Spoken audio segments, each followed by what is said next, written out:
वालेकुम प्यारे दोस्तों और बच्चों। आज की कहानी का नाम है बाहर के खाएं घर के गाएं। नईम ने बड़ी मुश्किल से इंटर का इम्तिहान पास किया। इसे पढ़ाई लिखाई का शौक नहीं था, इसलिए वो आगे नहीं पढ़ सका।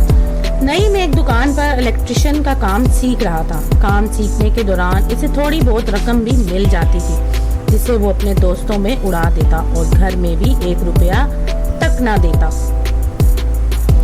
नहीं बेटा, अपने पैसे दोस्तों में फजूल खर्ची करके उड़ाना अच्छी बात नहीं। तुम अपनी जिम्मेदारी को समझो और दिल लगाकर काम सीखो ताकि तुम्हारे काम की कदर हो।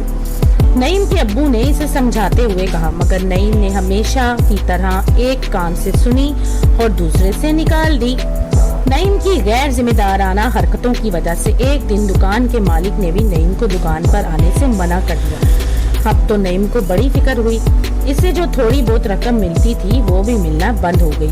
वो इसलिए परेशान था कि अब दोस्तों में रकम कहाँ से खर्च करेगा। काम छूटने के बाद इसने जिस दोस्त से भी पैसे मांगे, इसने मना कर दिया।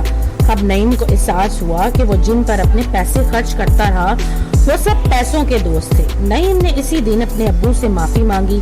इसे एहसास हो गया कि अब तक वो सब कुछ गलत करता आया है।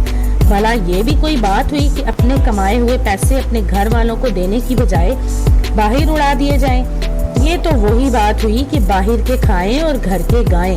अब नईम सुधर गया था, बल्कि एक दुकान पर इसने फिर से काम करना शुरू कर दिया। मगर अब वो दिल लगाकर काम कर रहा था और अपने कमाए हुए पैसे अपने घर वालों को दिया करता था। घर वाले इसे रोजाना जेब खर्च दे दिया करते। अब नईम भी खुश था और इसके घर वाले भी खुश थे। तो दोस्तों, अगर आपको ये कहानी पसंद आए तो मेरे चैनल को लाइक और सब्सक्राइब जरूर कीजिएगा।